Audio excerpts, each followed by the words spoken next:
Lideramos el camino de la opinión pública y buscamos que la cultura del debate alcance consensos y soluciones a los problemas de nuestro país.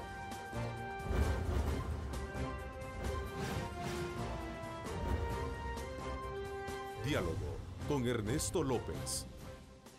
Hola, ¿qué tal? ¿Cómo están? Qué placer enorme saludarles a ustedes. Gracias por sintonizarnos a esta hora. Como siempre, agradeciendo a Dios Todopoderoso por darnos ese privilegio de poder ingresar hasta la intimidad de sus hogares. Desde ya, pues les invitamos a ustedes a consolidar sus deudas en Coop 1. Solicite ya su crédito de consumo para empleado público desde el 11% de interés anual. Será un gusto apoyarle y sobre todo también solventar sus necesidades. Visite Coop 1 porque ahí usted encuentra ayuda mutua.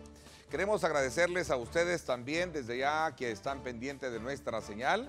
Este jueves 21 de junio estamos a las puertas también para celebrar el Día del Maestro de Antemano, pues queremos enviar ese saludo muy especial a esa labor abnegada que tienen miles, pero miles de maestros y maestras en nuestro país. Así es que desde ya vaya este reconocimiento de Megavisión y de este servidor para ese trabajo tan, pero tan especial que realizan todos los maestros y maestras de la República. Esta mañana en el estudio traemos a la mesa un tema que en las últimas horas ha acaparado muchísimo la atención no solo de nuestro país, sino que también a nivel internacional.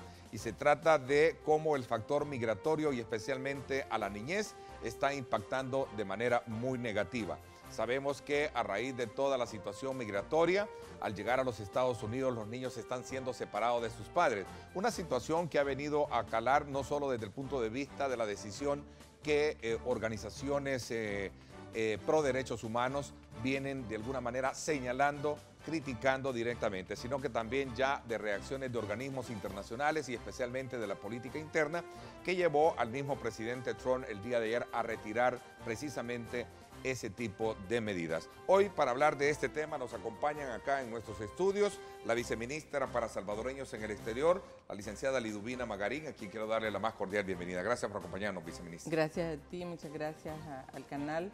Un saludo a toda tu audiencia.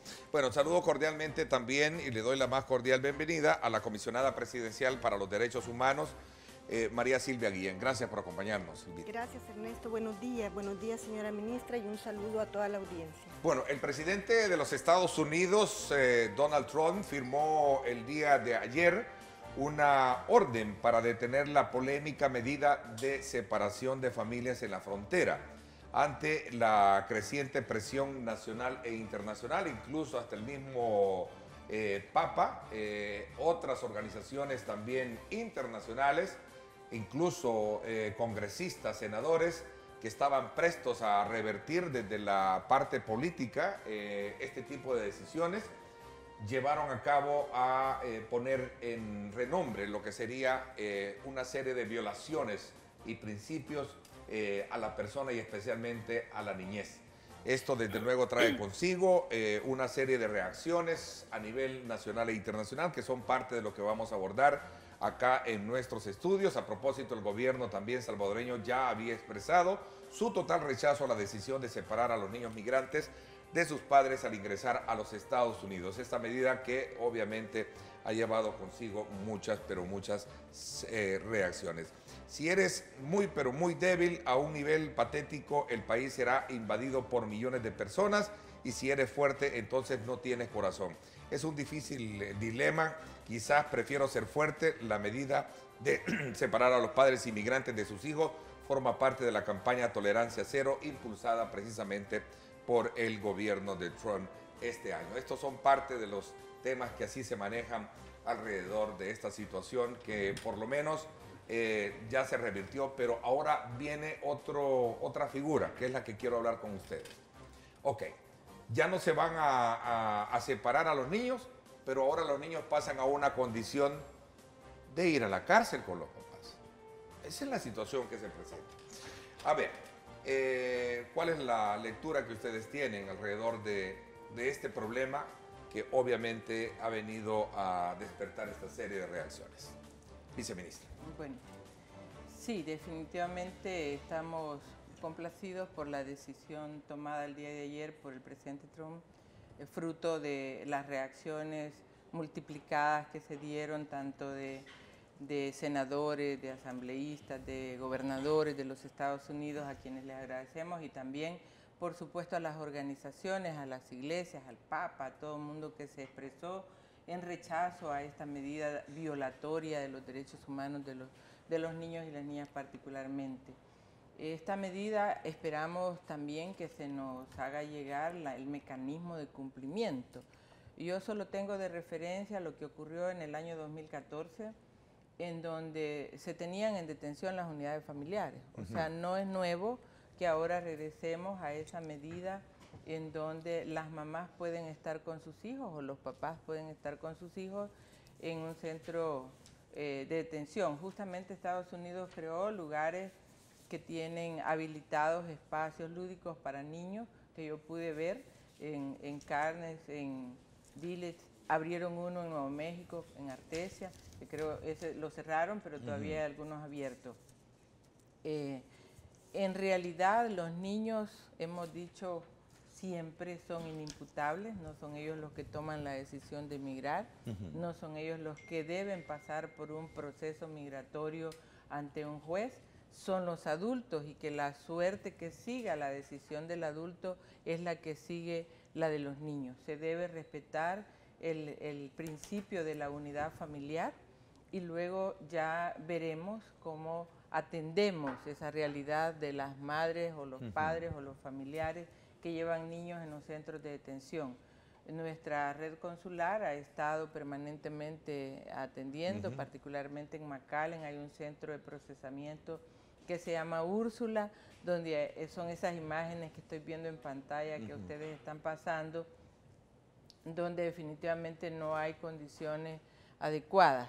Me dirán, sí, está en condiciones de detención y ahí pues ninguna cárcel tiene, no es la casa, ¿verdad? De sí, uno. no es un hotel. No es un hotel tampoco, ¿verdad? Pero definitivamente cuando se trata de niños y niñas se deben proveer todas las condiciones que les permitan minimizar el impacto que implica estar en un centro de detención.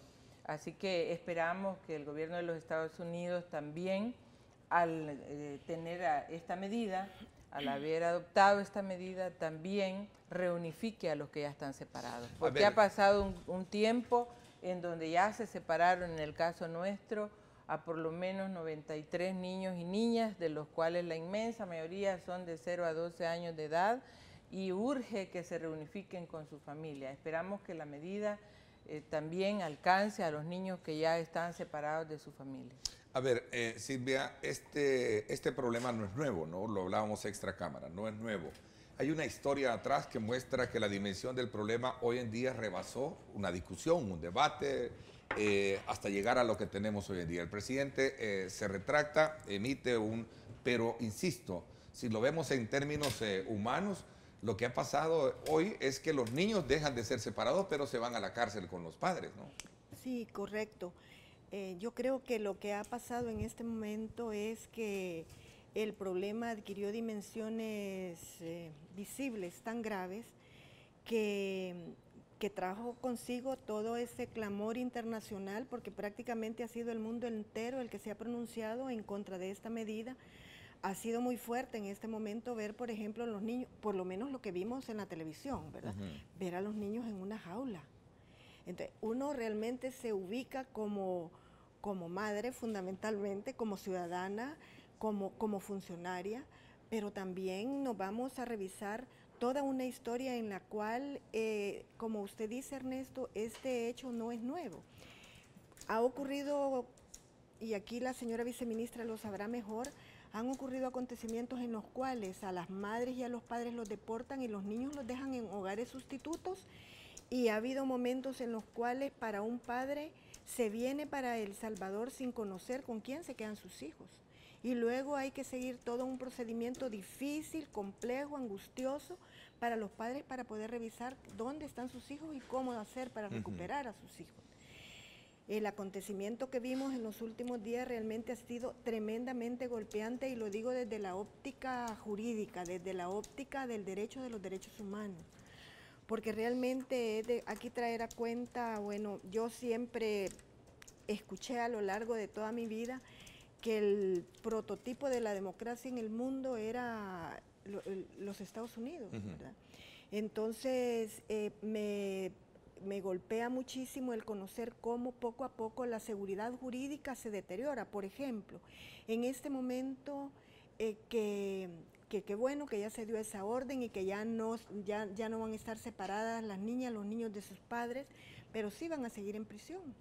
Lo cierto es que la infracción de atravesar la frontera de los Estados Unidos de manera ilegal para las leyes norteamericanas no significa, no es un delito de carácter penal, es una infracción de carácter civil, pero resulta que aquí se les da tratamiento y se les encarcela, y ahora resulta que, bueno, qué buena noticia que los niños ya no van a estar separados de su madre y de sus padres, pero sí van a estar en prisión. Sí. Y de acuerdo a la Convención sobre los Derechos del Niño, que no está ratificado, ni aprobado ni ratificado por los Estados Unidos, pero es una norma internacional que recoge una norma ética legal en todo el mundo, que es el interés superior del niño y de la niña.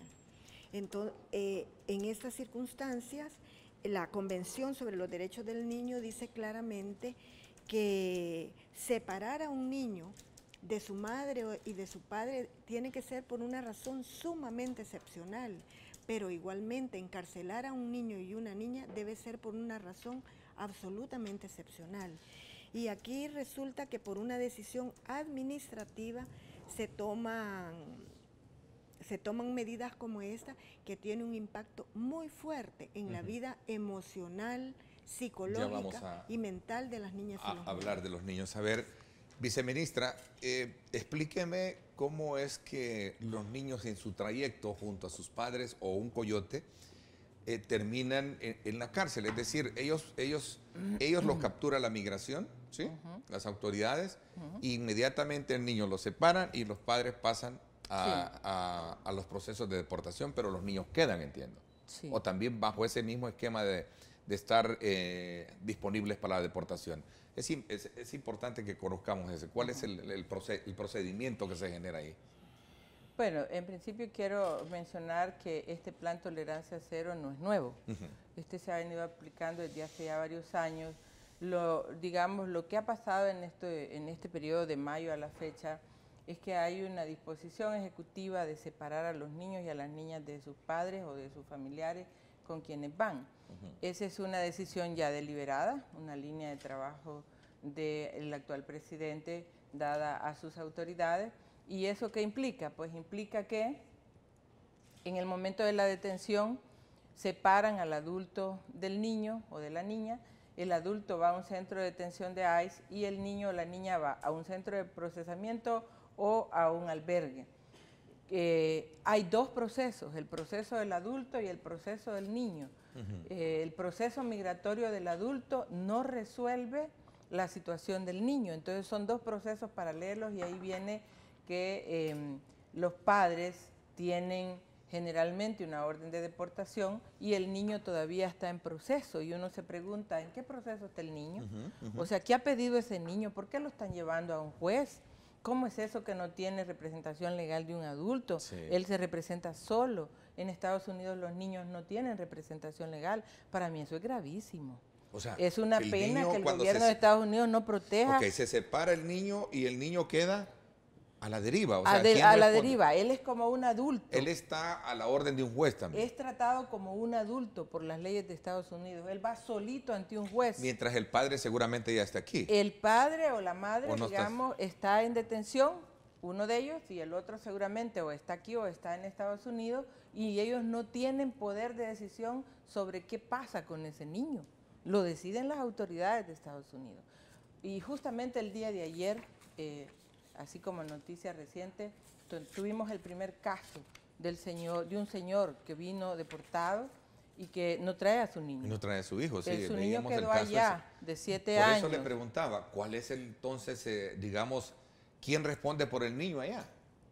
¿Qué opciones tiene el niño para poder, bueno, si se queda es porque algún familiar lo puede pedir? Bueno, en principio el niño no decide nada. ¿Vea? En principio el niño no decidió irse. En principio ese niño debe regresar y estar siempre con sus padres o con el padre que va, pero en la lógica de las leyes de Estados Unidos, ese niño se representa solo y va ante un juez. ¿A qué va ante un juez?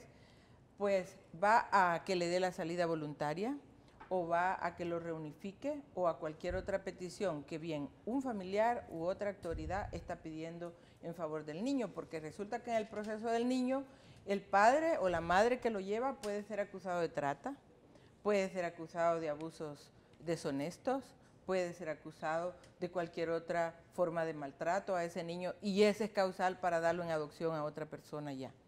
O sea, es una cosa bien delicada, bien delicada. Por ejemplo, en este caso del señor que vino ayer, ¿cómo nos enteramos?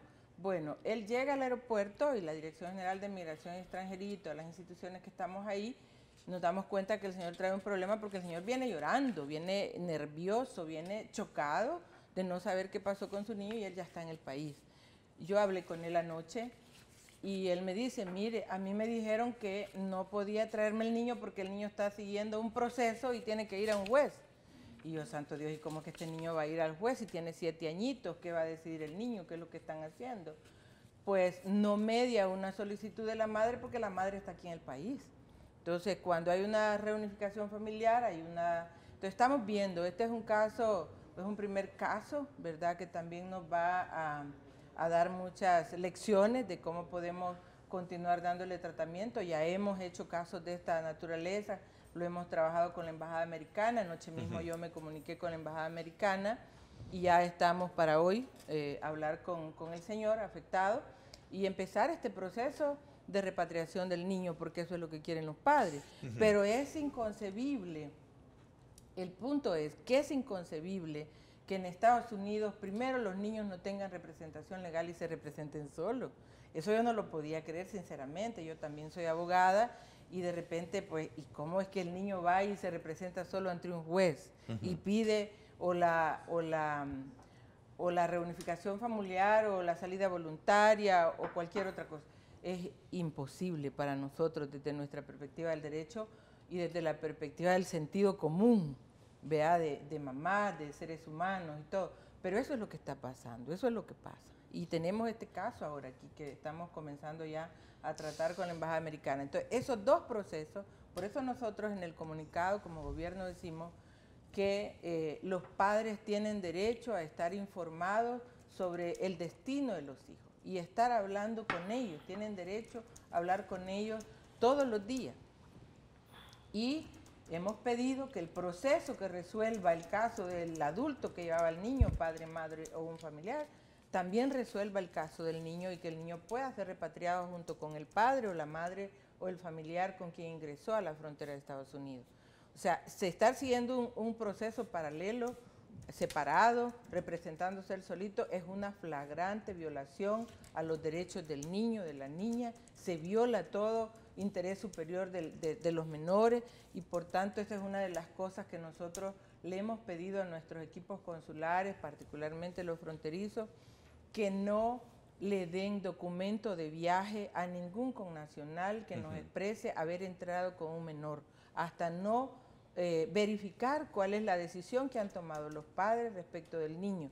Porque puede ocurrir que el padre decide o la madre que el niño se quede allá con una tía, con un familiar cercano, y esa es la decisión de ambos padres. Nosotros como gobierno debemos respetarla, pero en este caso no se está tomando en cuenta la opinión de los padres. Y déjeme decirte que el caso de ayer, el señor no tuvo su entrevista consular. Tenemos un convenio con el gobierno de Estados Unidos que para la deportación se emite un documento de viaje, aunque ande en su pasaporte ordinario vigente. Y a este señor lo deportaron con su pasaporte ordinario vigente y no pasó por la entrevista consular. Estamos verificando qué pasó en ese ínterin, ¿verdad? ¿Por qué el señor no tuvo la entrevista consular? Obviamente hay factores lógicos que uno dice, cualquiera se desespera a estar en detención. Estar dentro de una cárcel, el señor estuvo más de 3 meses, el niño igual lleva más de 3 meses, entonces es complicado. Estamos verificando, nos hacen falta detalles en ese caso, pero realmente estamos preocupados de que se vaya a empezar a hacer una medida de deportar al padre, dejar al niño y no nos notifiquen. Exactamente, eso quiero un poco ampliar ese tema. También las elecciones del Senado de los Estados Unidos se van a cabo el 6 de noviembre, ¿no? Está para noviembre. Sí. De alguna manera, todo apunta que el proceso electoral al que se somete parte de esta renovación del Senado ha permitido hacer este giro, este cambio de actitud dentro de la administración Trump por las repercusiones políticas. Quiero hablar un poquito de esto también. Voy a hacer una pausa cuando regresemos. A ver, es también realmente Estados Unidos se retira del Consejo de Derechos Humanos de las Naciones Unidas. Esta es otra noticia también que no deja de llamar la atención, sobre todo porque, quieras o no, ahí está el reflejo de lo que verdaderamente puede mucho considerar si es que a Estados Unidos le interesan los derechos humanos como tal. Vamos a la parte de comerciales, publicidad, no me cambie, @Neto López Radio, también Diálogo 21, las dos cuentas en Twitter para que usted nos escriba y pueda formular sus comentarios y preguntas.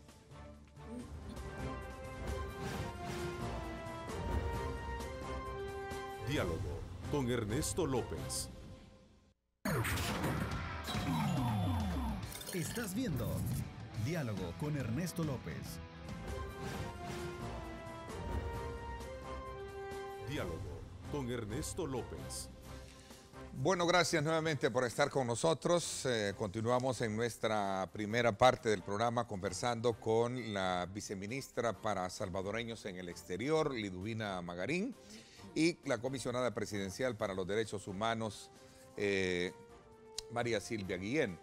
A ver, contradictorio o entendible, aunque las razones sean otras, Estados Unidos se retira de la Comisión de Derechos Humanos de las Naciones Unidas. Fíjese qué noticia la que se recibe, ¿verdad? Y yo creo que ahí lo que está de por medio es la conciencia que tiene Estados Unidos que estar en un organismo de esta naturaleza supone tener muchas prerrogativas, pero también muchas responsabilidades. Y aquí está de por medio el hecho de que en esos organismos hay beneplácitos, pero también hay recomendaciones fuertes a los estados. Y obviamente Estados Unidos, entiendo, no está en la disposición, por ejemplo, el tema de Israel para Estados Unidos es muy sensible, ¿verdad? Y en ese organismo el tema de Israel se ha tocado muy fuerte por el problema con Palestina. Lamentablemente, separarse del Consejo de Derechos Humanos de las Naciones Unidas uno se pregunta hasta dónde hay un interés genuino por el respeto a los derechos humanos de parte de los Estados Unidos. Fíjese que a esto hay que sumar que, por ejemplo, en Estados Unidos no está, bueno, les decía, la Convención de los Derechos del Niño no está aprobada, no está ratificada, tampoco el Pacto de Derechos Económicos, Sociales y Culturales. O sea, hay una gama de tratados internacionales en materia de derechos humanos que no están ratificados. Entonces, este retiro a mí me parece lamentable, pero me parece en realidad un acto de coherencia de los Estados Unidos en este momento, ¿verdad? Pero fíjese que yo quisiera regresar un poco, Ernesto, a preguntarme por qué razón, cuál es el objetivo de los Estados Unidos en este momento de hacer estas acciones con los niños y las niñas allá en la frontera. Y fíjese que yo digo, es un elemento disuasivo a la migración. Así como tiene tanta energía para todo el tema del muro, ¿verdad? O sea, toma otro tema que tiene que ver con la fibra más sensible en la naturaleza humana, que son las niñas, las hijas y los hijos. Lamentable, muy lamentable, porque realmente viene a violentar toda la normativa internacional de derechos humanos.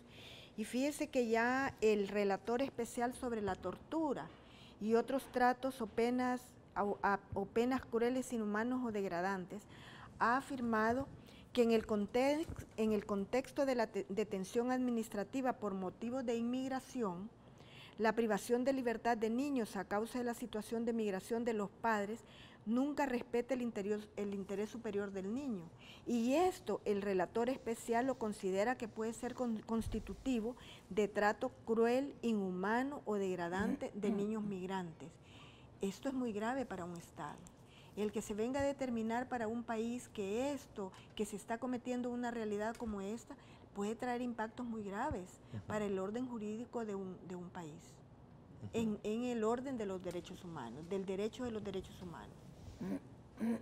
A ver, La política de tolerancia cero implica encarcelar y enjuiciar a los adultos por cruzar ilegalmente la frontera. Los niños pasan en calidad de refugios a refugios temporales, como lo hemos visto, donde son supervisados, entiendo, por las autoridades, bajo la, digamos, bajo la condición, que es lo que hemos estado abordando, de ser deportados o que alguien los reclame en Estados Unidos. Esa es la pregunta. Correcto.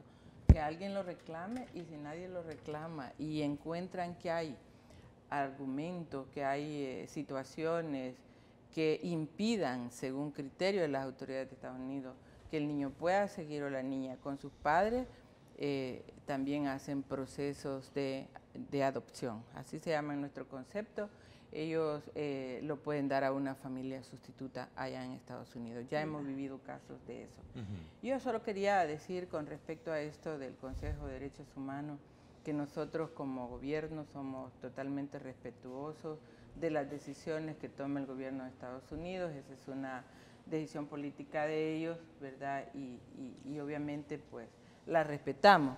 Sin embargo, toda decisión debe respetar los derechos humanos de las personas, y en este caso la decisión de separar a los niños de las niñas, pues consideramos y hicimos un posicionamiento y hemos pedido vehementemente al gobierno de los Estados Unidos que se quitara esa medida, y es lo que justamente surgió el día de ayer. Igual decir que nosotros estamos impulsando desde la Cancillería un esfuerzo también con Guatemala, Honduras, en el marco de Triángulo Norte, con México, la actuación conjunta allá en terreno, ¿verdad? Qué bueno, porque quería consultar, preguntarle qué plan de contundencia se tiene, no solo del gobierno de los estados, del gobierno salvadoreño, sino que de Centroamérica y especialmente también México.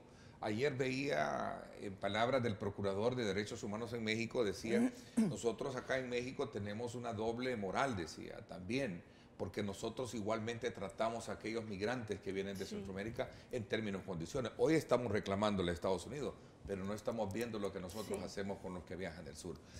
¿Qué se está haciendo desde la lógica de gobierno para no solo condenar, pronunciarse, viceministra, sino también para tener un plan que verdaderamente le dé asistencia a este tipo de situaciones? Porque quieras o no, y lo decía recientemente un experto, un científico de la Universidad de Harvard, decía, un impacto en la salud es irreversible. Y esto de alguna manera en los niños, ¿quién responde por ellos? Veamos, ¿qué es lo que se tiene planteado hacer? Bueno, lo cierto es que la red consular siempre, sobre todo los consulados de Houston, McAllen, Dallas y Arizona, son consulados fronterizos y tienen la misión especial de atender a los connacionales que son detenidos en frontera y de darles acompañamiento, de darles todo el apoyo en ese proceso. Hoy, con esta medida incrementada del plan Cero Tolerancia, tenemos a tiempo completo estos equipos, estamos reforzando tanto capacidades en cuanto a asesoría legal migratoria, tenemos abogados y abogadas contratadas para dar esa asesoría a nuestra comunidad que vive esta situación, igual alianzas con las organizaciones que trabajan pro bono, con organizaciones no solo de salvadoreños, sino de la comunidad en general, que están apoyando a los migrantes. Tenemos una alianza con ellos también que nos permite tener al día, ¿verdad?, el seguimiento de las disposiciones que van surgiendo administrativas por parte del gobierno, porque una cosa es la ley y otra cosa ya son las disposiciones de cómo implementar esa ley, que es lo que a veces complica, digamos, la situación en frontera. Igual tenemos un equipo aquí en la sede permanentemente dándole seguimiento y apoyo a todos nuestros equipos consulares, y bueno, proveer de recursos es importante para que se puedan movilizar a todos los centros de detención, a los albergues, y exigiendo básicamente que a todo compatriota en condición de detención se le pregunte si llevaba niños, porque a veces no nos dicen. Es importante que la familia salvadoreña que vive en Estados Unidos o aquí, cuando reporte el caso de su familiar que está detenido o que no lo encuentra y que quiere que le ayudemos a buscarlo, pues nos reporte el tema de los niños y las niñas, porque es un momento pues especial en el que hay una medida dirigida a los niños. Es la primera vez que realmente hay una medida dirigida a los niños especialmente. En el 2014 era todo dirigido al adulto, al migrante, llevaba niños y habían niños no acompañados, pero en esta ocasión la medida era para los niños, era una cosa así. Entonces estamos en ese plan y eso incluye una articulación con los gobiernos que más población detenida tienen allá, como en Guatemala, Honduras. México tiene bastante poco, diría yo, hay algunos de Nicaragua también. Y estamos en articulación para cubrir, para dar la cobertura en la visita a los centros de detención y los albergues. Viceministra, ¿se contempla en algún momento también un cabildeo a nivel político, si lo queremos ver aprovechando este factor de elección del Senado que tienen previsto para los próximos días? Sí, porque quieras o definitivamente. no, ayer lo hablábamos con los panelistas en Ernesto López Radio, en mi programa de radio, y hacíamos un análisis también sobre las repercusiones políticas electorales que esto puede traer, especialmente para el Partido Republicano. Son momentos, digamos, coyunturales propicios para poder establecer negociaciones y alianzas que permitan un poco flexibilizar posiciones duras como las que hemos estado conversando, viceministra. Lo cierto es que como gobierno de El Salvador, a través de nuestra embajada en Washington, hemos mantenido un contacto directo con las autoridades. De hecho, la embajadora se reunió el día de ayer con la señora Nielsen, que es la que ve todo este tema migratorio, y justamente ahí tuvieron la noticia de esta medida y se ha conversado más ampliamente. Hemos tenido también visita por parte del embajador a conocer in situ en Arizona la situación de la separación de los niños y las niñas, y hay un esfuerzo político diplomático permanente con todas las autoridades del gobierno de los Estados Unidos, porque si bien es cierto, hay decisiones ejecutivas, también el ente legislativo puede accionar, y es muy importante también que ellos estén informados de todo lo que está pasando en la frontera. Tuvimos conocimiento de algunos senadores que se apersonaron a algunos centros de detención en la frontera y sus mismas autoridades no los dejaron entrar, ¿verdad? Por ahí vimos un poco de esa noticia. Y estamos en todos los niveles, tanto en el nivel nacional como en el nivel estatal y en el nivel local, también permanentemente en contacto con las autoridades del gobierno de los Estados Unidos y tratando de articular. Como ve, también desde aquí, con la embajada americana, estamos en permanente comunicación. Yo creo que se trata de eso, Ernesto, de un gobierno como el del presidente Sánchez Serén, abierto al diálogo, abierto a la búsqueda de soluciones de manera conjunta, en este caso con el gobierno de los Estados Unidos, a este tema migratorio. Como gobierno hemos estado actuando de manera seria y hemos dado señales de compromiso serio. Tenemos ese plan de la Alianza para la Prosperidad del Triángulo Norte que tiene una serie de requisitos que nosotros como país hemos cumplido en función también de asumir la responsabilidad que nos toca en el tema migratorio. Igual hemos estado apoyando en otros espacios este tema, como en este debate que hay del Pacto Mundial sobre Migración también. Creemos que es una gran oportunidad para que se pueda encontrar un consenso mundial sobre cómo darle tratamiento al tema migratorio, particularmente la migración irregular. Dicho sea de paso, Estados Unidos también se salió de ese espacio, ¿verdad? No está formando parte de la discusión del Pacto Mundial sobre Migraciones. Como ya decía, esa es una decisión soberana que respetamos. Sin embargo, creemos que es un enorme vacío el que ellos no estén incorporados en ese debate, en esa discusión, porque nos acerca de alguna manera posiciones que benefician a la población migrante. En general, estamos en emergencia. La prioridad es atender a nuestra población en condición de detención en los Estados Unidos y, por supuesto, sin descuidar el tránsito por México. Igual mantenemos un diálogo permanente con las autoridades de México en todos los niveles, nuestros equipos consulares en el nivel local, nuestra embajada en el nivel nacional, ¿verdad? Federal también. Entonces, estamos en eso. Y justamente el comentario que tú hacías, Ernesto, respecto de la posición de una figura importante de las autoridades de México, esta situación también nos hace reflexionar hacia el interior nuestro, claro, ¿verdad? Con ojo autocrítico, y qué bueno que México y este funcionario reconozca que deben reforzar también las medidas de cumplimiento de los derechos humanos, del respeto a los derechos humanos de las personas migrantes que pasan por México en tránsito o que van buscando quedarse en México como destino. Sí. Ernesto, yo quisiera agregar en qué se está haciendo. Mire, casi inmediatamente de que se tuvo la noticia de la semana anterior, los procuradores de derechos humanos de Colombia, México, Honduras y Guatemala presentaron una denuncia a la Comisión Interamericana de Derechos Humanos, a la cual ayer se adhirió la Procuradora de Derechos Humanos de El Salvador. También hay organizaciones de la sociedad civil que ya están presentando denuncias a la Comisión Interamericana para que precisamente también la OEA se involucre, el sistema interamericano se involucre en esta realidad que nos tiene que obligar a todos los estados de la región a estudiar profundamente esta realidad que tiene que ver con la migración de madres y padres con niñas y niños, y que los ubica en una situación en la cual hasta podrían estar en una realidad en la cual a sus hijos se los den en adopción, sin siquiera preguntarle a ellos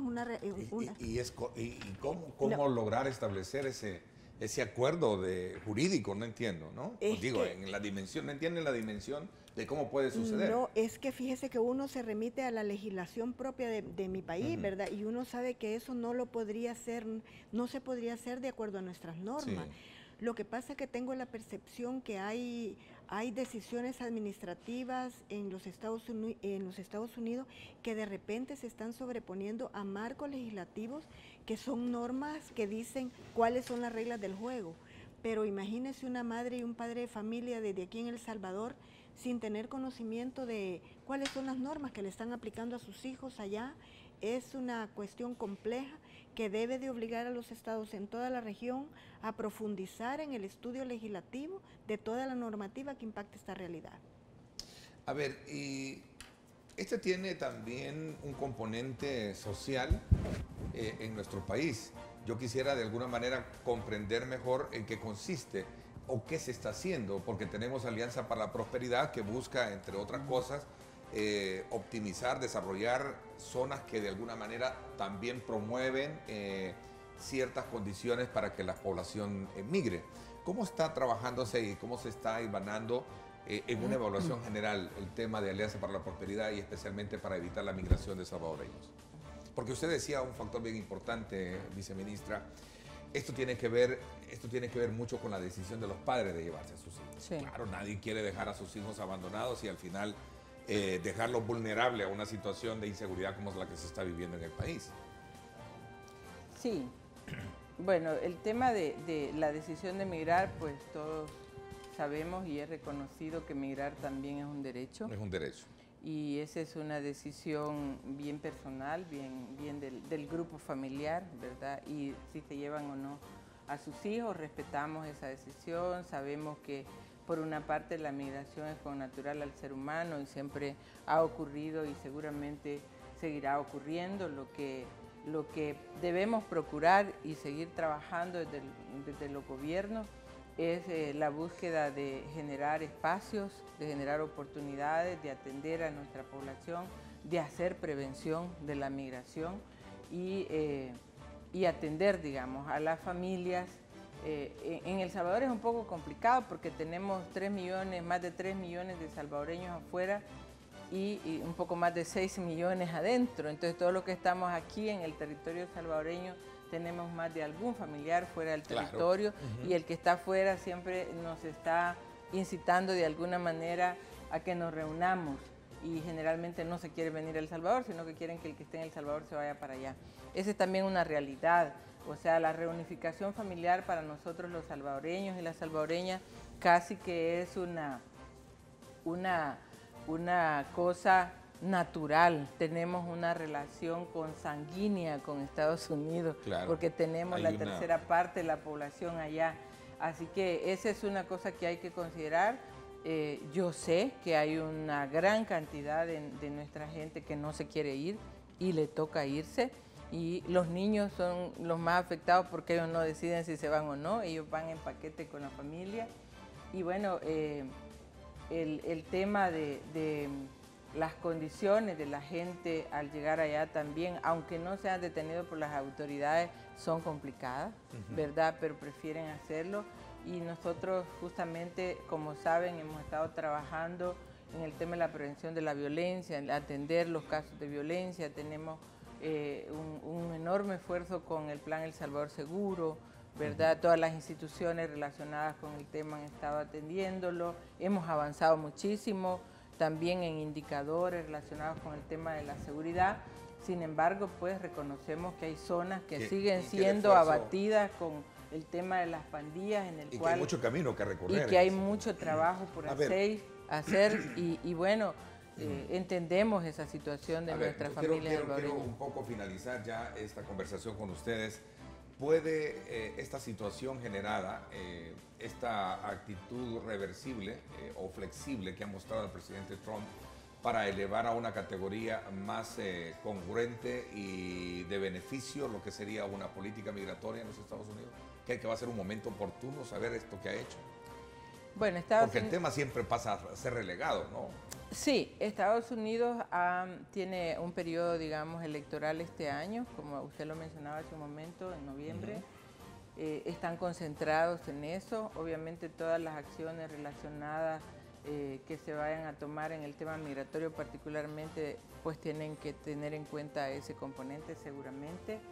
Esa es una situación, digamos, de política interior del gobierno de los Estados Unidos que nosotros pues no tenemos por qué meternos, ¿verdad? Sin embargo, es una realidad que nuestros connacionales también viven y que pues están al vaivén de esta situación. Que haya una decisión sobre el tema de política migratoria en este periodo es impredecible. Sin embargo, la tarea nuestra es continuar trabajando por una reforma migratoria integral, por resolver la situación migratoria de los tepecianos y tepecianas, que termina justamente en septiembre del próximo año. Estamos también con ese tema trabajando intensamente, tanto a nivel de gobierno como a nivel de las organizaciones, Alianza Nacional TPS, Alianza América y todos los que están involucrados ahí, los carecen. Que es otro tema que es otro tema para otro programa. Para otro programa y tratarlo así.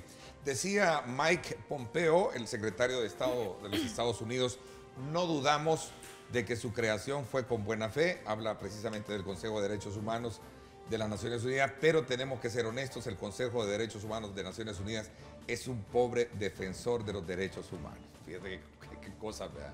Qué irónico, ¿eh? Sí. Decir eso Estados Unidos, es un pobre defensor de los derechos humanos. Bueno, sí. María Silvia, gracias por habernos acompañado en esta primera parte. Muchas gracias a usted. Gracias también, gracias a ti, Ernesto. Un saludo a la audiencia. Gracias. Vamos a la pausa. En una segunda parte vamos a hablar precisamente sobre aspectos que tienen que ver con las diferentes actividades que desarrolla INSAFOR en pro de la formación profesional y capacitación de salvadoreños. No me cambien.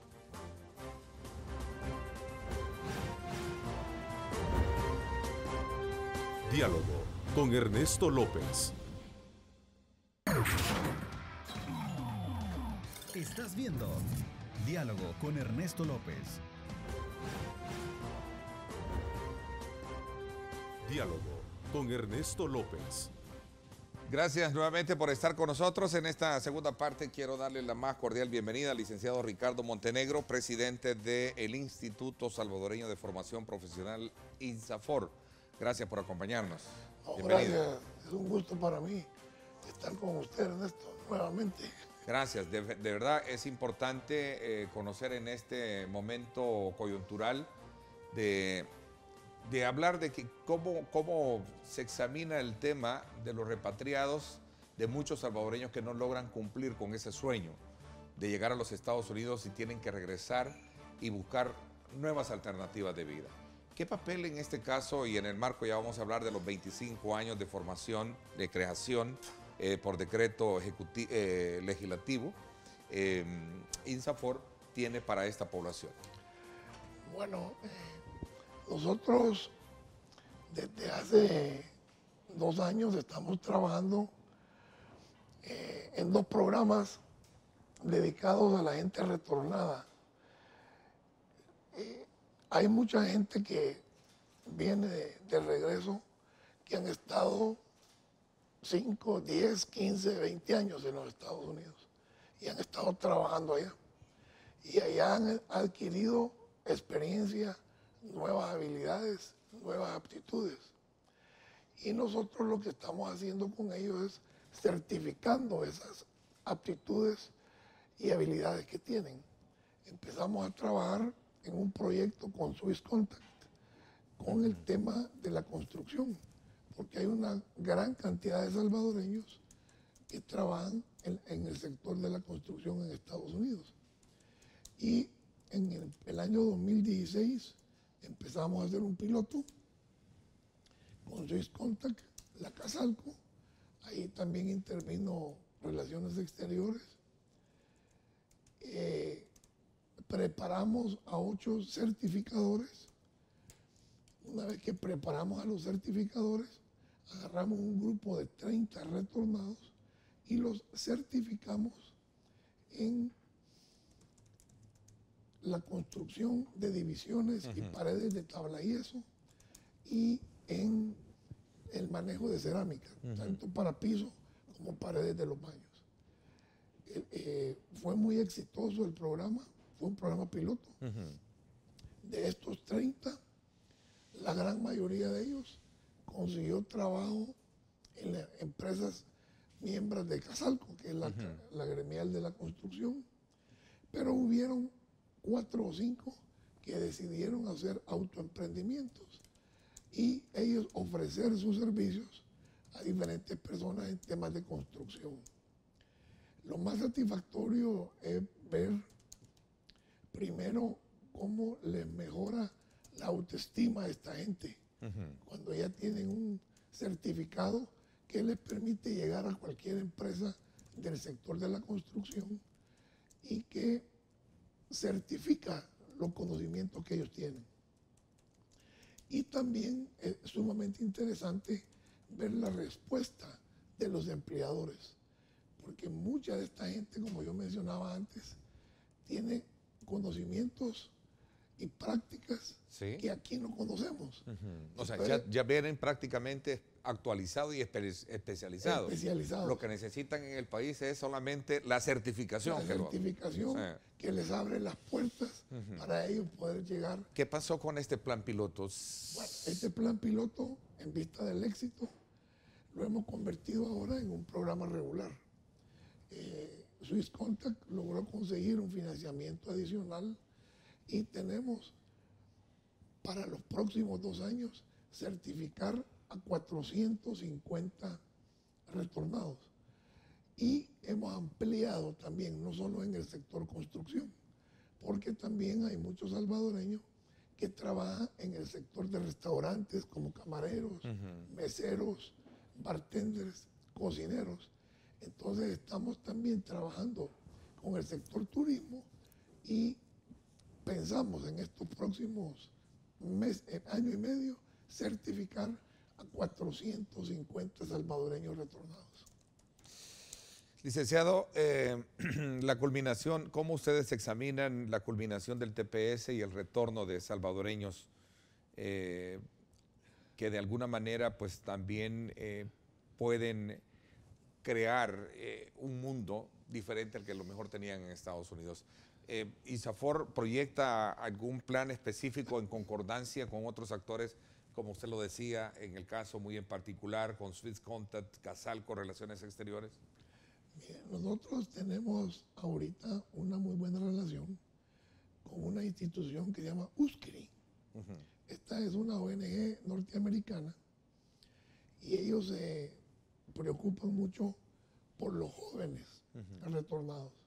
Entonces, con ellos ya estamos trabajando desde hace 1 año.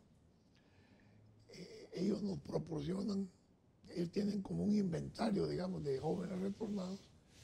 Ellos nos los llevan a INSAFOR y ahí nosotros los colocamos en los diferentes programas de enseñanza técnica que tenemos, que es nuestro programa Empresa Centro. Ahorita ya llevamos 79 jóvenes. De estos 30 ya salieron egresados de los programas, ya están trabajando. Y ahorita 49 están en las diferentes carreras de Empresa Centro. Yo en lo personal creo que se va a lograr con las autoridades americanas algún arreglo para evitar que esos 200,000 salvadoreños que corran de forma masiva. Que se les pueda permitir continuar viviendo en los Estados Unidos. Qué bueno, secundo yo esa, digamos, esa es mi esperanza. ese anhelo, ¿no? Pero si no se logra eso y tenemos acá una avalancha de personas que regresan, nosotros tenemos una serie de programas dedicados a la preparación de gente y alguna gente que quiera cambiar de carreras.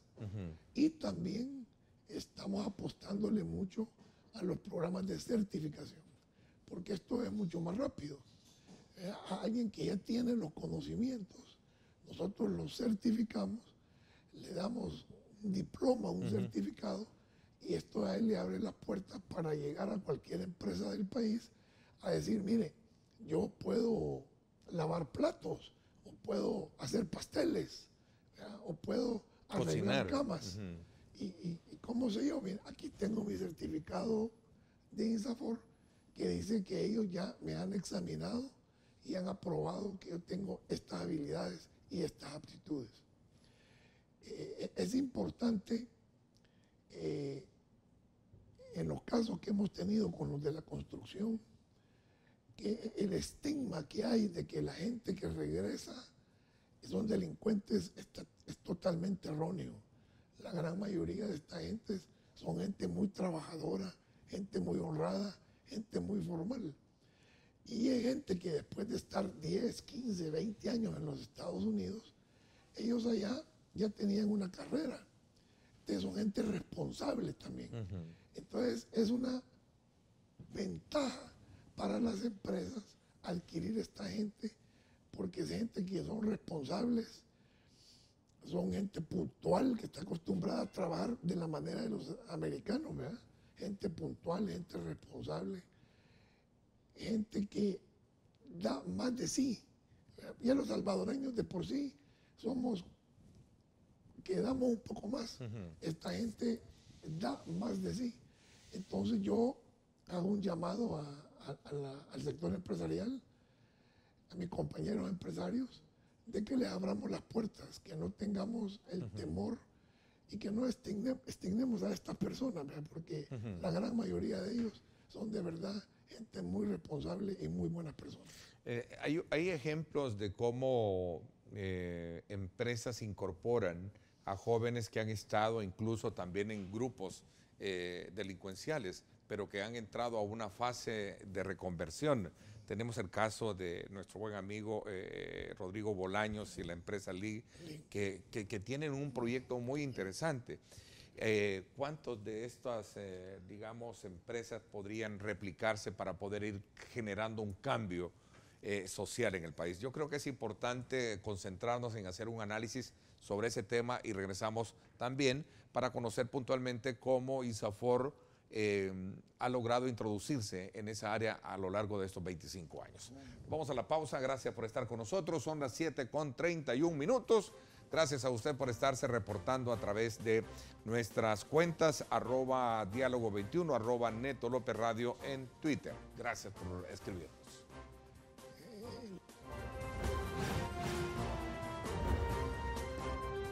Diálogo con Ernesto López. Estás viendo Diálogo con Ernesto López. Diálogo con Ernesto López. Bueno, gracias nuevamente por estar con nosotros. Seguimos en esta conversación con el licenciado Ricardo Montenegro, presidente de INSAFORP.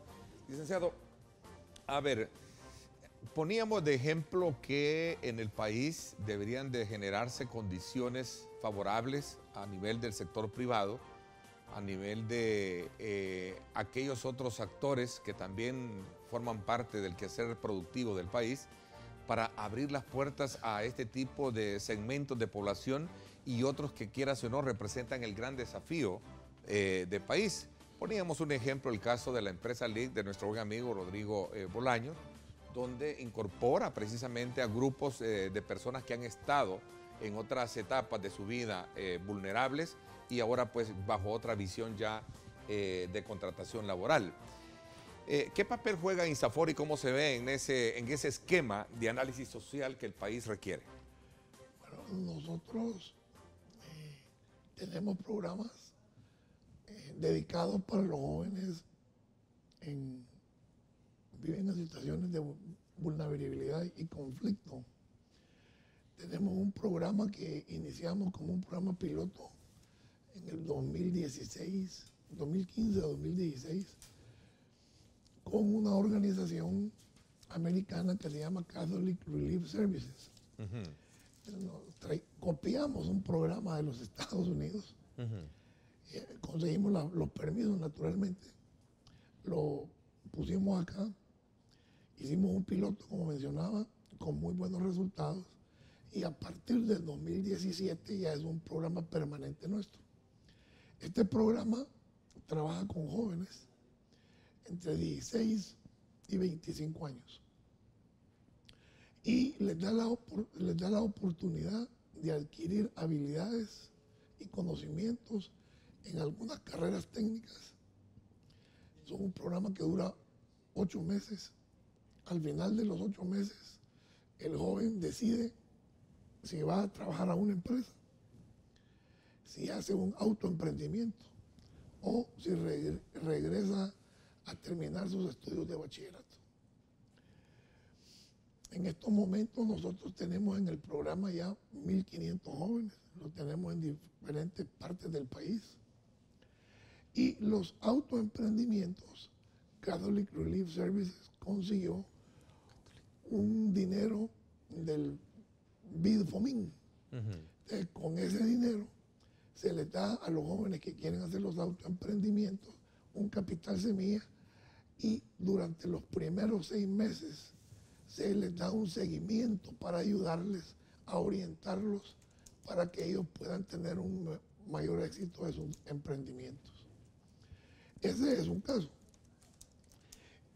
Como mencionábamos, el caso de nuestro amigo Rodrigo Bolaños, con él también nosotros tenemos como parte de nuestro programa de capacitación, llevamos a la empresa, a su empresa, a capacitar a estos jóvenes que están trabajando, porque Rodrigo, una de las principales condiciones que él les pone a los jóvenes es que trabajen. Ellos tienen que llegar a trabajar. Y una vez terminan su labor normal de 8 horas de trabajo, ellos se tienen que comprometer a estudiar, ya sea una carrera técnica o un curso de especialización. Él tiene un arreglo con la Universidad Don Bosco, que ahí están trabajando ahorita en electrónica, mecánica, biomédica y computación, que es un programa que a los 2 años ellos tienen un certificado como técnicos y Rodrigo y su empresa se comprometen a conseguirles trabajo a estos jóvenes. Hace poco se graduaron los primeros 30 de este programa y ya le consiguió trabajo a 26. O sea que es un programa exitoso. Yo conozco algunas otras empresas que ya están dándole oportunidad a jóvenes que han estado que han tenido un pasado, digamos, problemático, pero que han pasado por el programa de jóvenes constructores y ya están trabajando en empresas también. Nosotros en Jóvenes Constructores ya tenemos 300 jóvenes graduados y de los cuales el 60% ya están trabajando en diferentes empresas del país. O sea que sí, estamos preocupados por esta situación y estamos poniendo nuestro granito de arena para tratar de resolverla. Naturalmente, Ernesto, que no es solo una labor de las empresas abrir nuevas plazas de trabajo. Esto es una labor de una nación, porque el empresario es el que más quiere abrir nuevos puestos de trabajo. Pero para eso también se necesita que los gobernantes den las condiciones adecuadas para que el sector productivo pueda crecer. En ese mismo énfasis de su análisis, ¿está el país ajustado al trabajo que realiza INSAFOR desde la visión y la concepción del surgimiento, o INSAFOR necesita ser ajustado en su origen legal para de alguna manera adaptarse a las necesidades del país? No. INSAFOR nace, usted recordará, hace 26 años, 27 años. 26 años, sí. Después de los acuerdos de paz, Sí. se mencionaba que en los acuerdos de paz no se habían tocado los temas económicos y sociales, solo los temas políticos. Entonces se hizo aquel foro de concertación nacional, en el cual participamos gobierno, sector laboral y sector empresarial. Como resultado de ese foro, hubieron dos cosas concretas. Una es el Consejo Superior de Trabajo y otra es INSAFOR. En aquel entonces yo era presidente de la Cámara de Comercio e Industria de El Salvador. Entonces a mí me tocó con otros compañeros empresarios como Roberto Vilanova, que era presidente de la ASI, Camilo Bolaños, que era presidente de ANEP en aquel entonces. Nos tocó ir donde nuestros compañeros empresarios a venderles la idea de hacer INSAFOR y financiar INSAFOR, porque INSAFOR es financiado únicamente por una cotización del sector empleador. Y por eso es que cuando se dio la ley, se le dio la responsabilidad de la administración de la institución al sector privado, al sector empleador. Después de estos 25 años, nosotros no vemos por qué tenemos que cambiar nada de la ley. La ley es sumamente amplia para permitirnos hacer lo que hemos hecho y permitirnos hacer mucho más. Y además, desde sus inicios, las primeras consejos directivos tomaron una decisión que nos parece muy adecuada, que es que INSAFOR no ejecuta directamente. Nosotros tenemos 25 años y en la actualidad tenemos 130 empleados. Y con esos 130 empleados el día de hoy, el año pasado, formamos a 308,000 personas. Y este año nuestra meta es formar a 320,000 personas. Pero lo hacemos a través de nuestros socios estratégicos con los cuales hacemos el Sistema Nacional de Formación Profesional. Ellos son los que dan la capacitación. Nosotros acreditamos los cursos y acreditamos a los facilitadores y a los instructores. Y estamos haciendo constantemente estudios de demanda, estudios de prospectiva, para ir viendo cuál es la demanda futura que van a tener las empresas. Son nuevas competencias. Correcto, hay nuevas competencias definitivamente. Ya vamos a hablar de eso. En términos cuantitativos, ¿cuál ha sido entonces el aporte de INSAFOR? Me dice que hay una gran cantidad de empresas que se han beneficiado y sobre todo también empleados de estas empresas. Nosotros en estos 25 años hemos formado a 3.9 millones de salvadoreños, con una inversión en formación de 353 millones de dólares. Esa es la inversión que hemos hecho en formación en los 25 años. En este momento, nosotros recibimos cotizaciones de 7,300 empresas.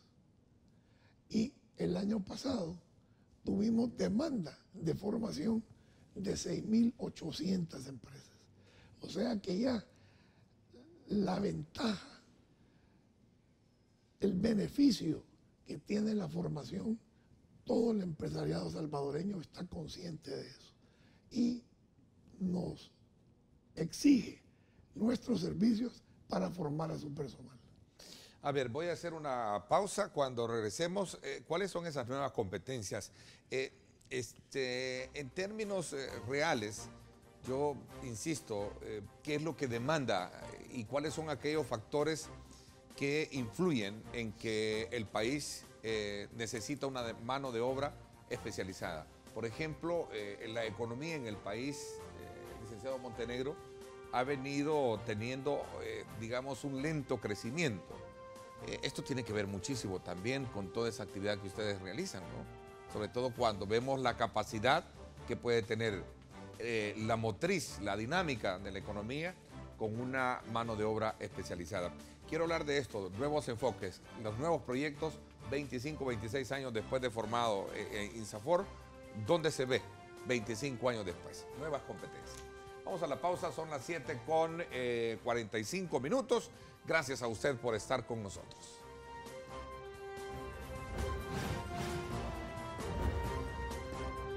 Diálogo con Ernesto López. El futuro es imaginar, es pensar en grande. Prepárate hoy, estudia en la UFG y amplía tus oportunidades. UFG, tecnología, innovación y calidad. Bueno, gracias nuevamente por estar con nosotros. Nuevas competencias. Hablemos de nuevas competencias, pero también hablemos sobre un acuerdo firmado entre INSAFOR y también la Universidad Agrícola El Zamorano de Honduras, en donde se acuerda entregar becas a jóvenes que quieran estudiar precisamente. Hablando de cómo se ve INSAFOR 25 años más a futuro.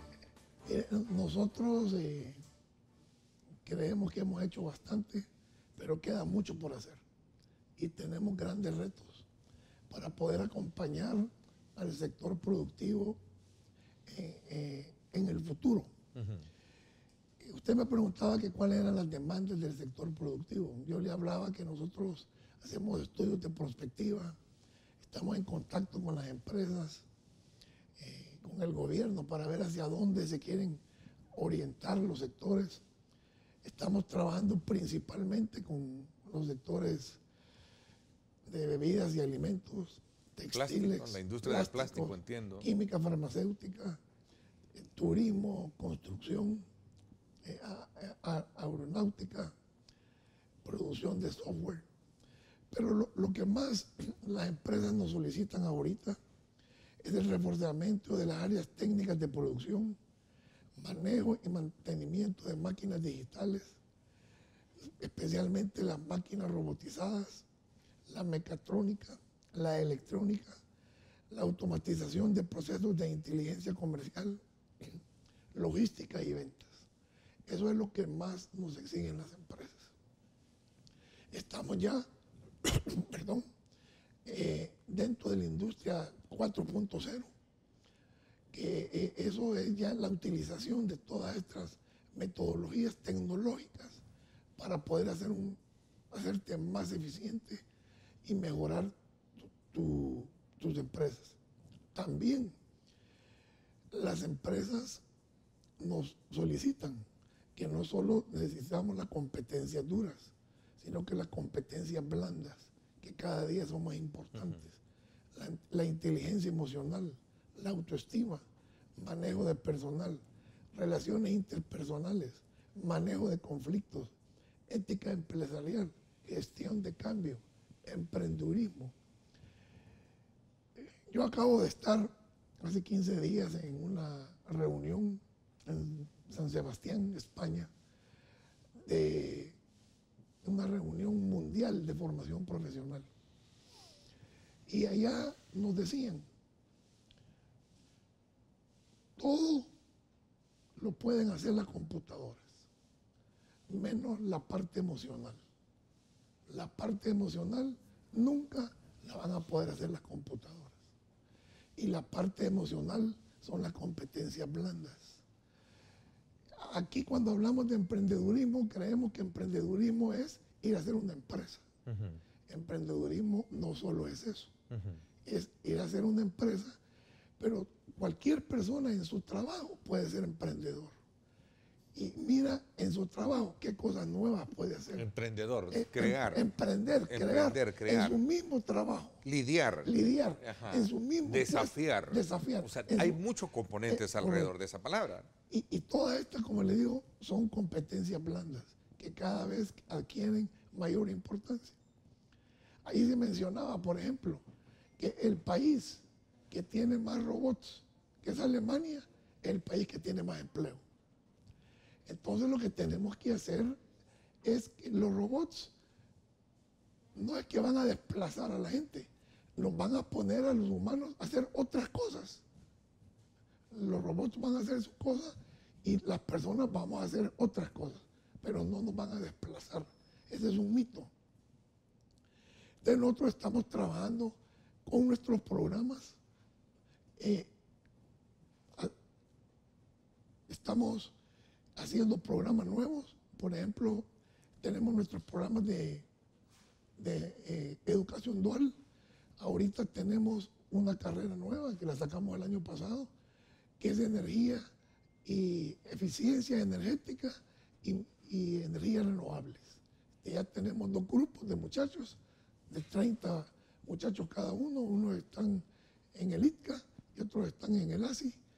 Y ellos están estudiando primero cómo hacer más eficientes las empresas energéticamente hablando de hoy. Pero también están estudiando cómo esas empresas, una vez que con los medios actuales son más eficientes, pueden utilizar energías renovables para disminuir sus costos. Estamos trabajando con el sector plástico en hacer preparando mano de obra con las últimas máquinas que tiene el sector plástico. O sea que sí estamos preparándonos para enfrentar ese camino. Tenemos también que utilizar nuevas metodologías de formación. Los jóvenes de hoy, los jóvenes que van a llegar dentro de 5 o 10 años a utilizar los cursos de formación y la educación formal también, son jóvenes que nacen con las computadoras. Entonces, a estos jóvenes no les podemos enseñar de la misma manera que los que les enseñábamos antes, porque ellos ya van a tener conocimientos tecnológicos increíbles. Entonces tenemos que adaptar la metodología de enseñanza a estos nuevos retos que nos vienen. Becas de INSAFORP para jóvenes salvadoreños y estudiar en una de las universidades de mucho respeto a nivel latinoamericano, a nivel agrícola, como es el Zamorano. Sí. Nosotros iniciamos en el año 97, el consejo de aquel entonces autorizó un programa de becas para jóvenes salvadoreños y eran 15 becas, 15 medias becas. Desde entonces hemos graduado ya hemos mandado a 364 becarios y hemos graduado a 267. Nosotros en el término, ¿Beca completa? No.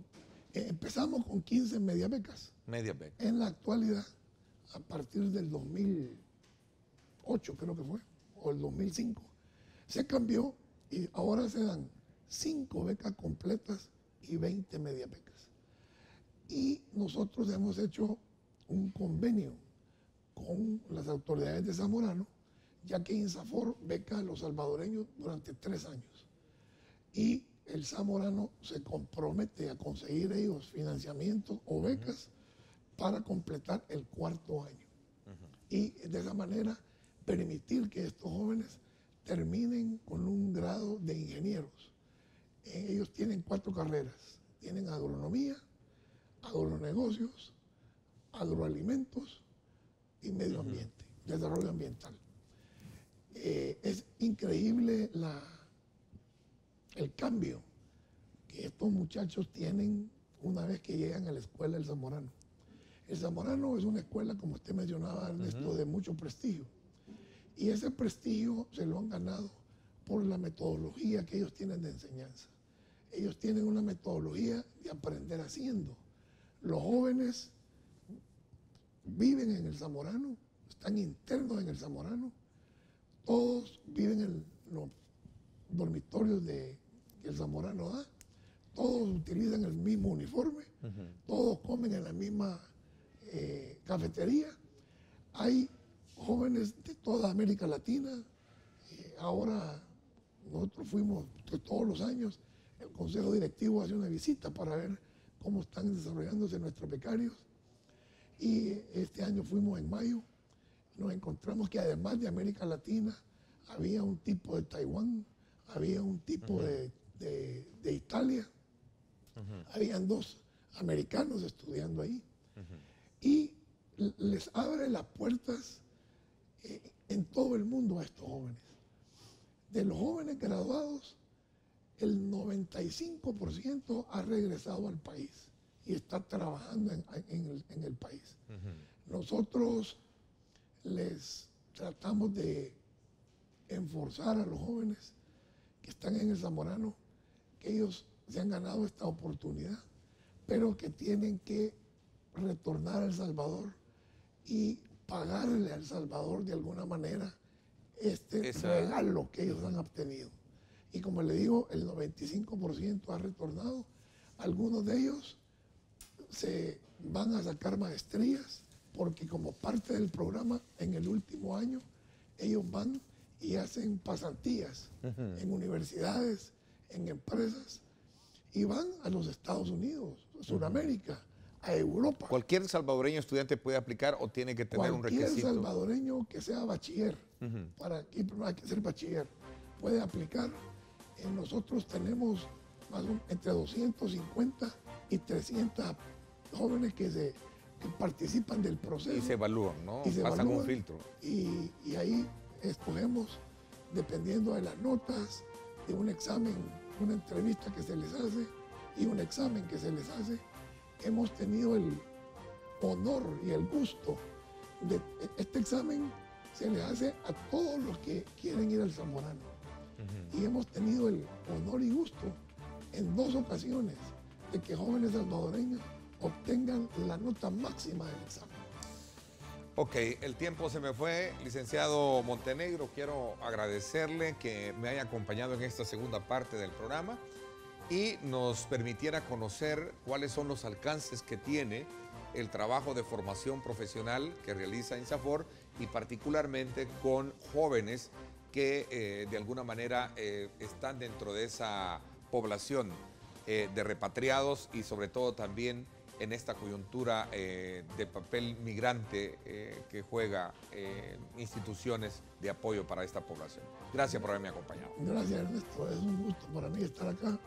Yo solo quisiera, antes de despedirme, aprovechar e invitar a los jóvenes que se acerquen a INSAFOR, porque todas estas becas, tenemos becas en la ENA también, son totalmente gratis. Aprovechémoslas. Qué bueno. Gracias por mi parte. Esto es todo por hoy. Pásenla bien y como siempre recuerden lo más importante, amar a Dios sobre todas las cosas. Lideramos el camino de la opinión pública y buscamos que la cultura del debate alcance consensos y soluciones a los problemas de nuestro país.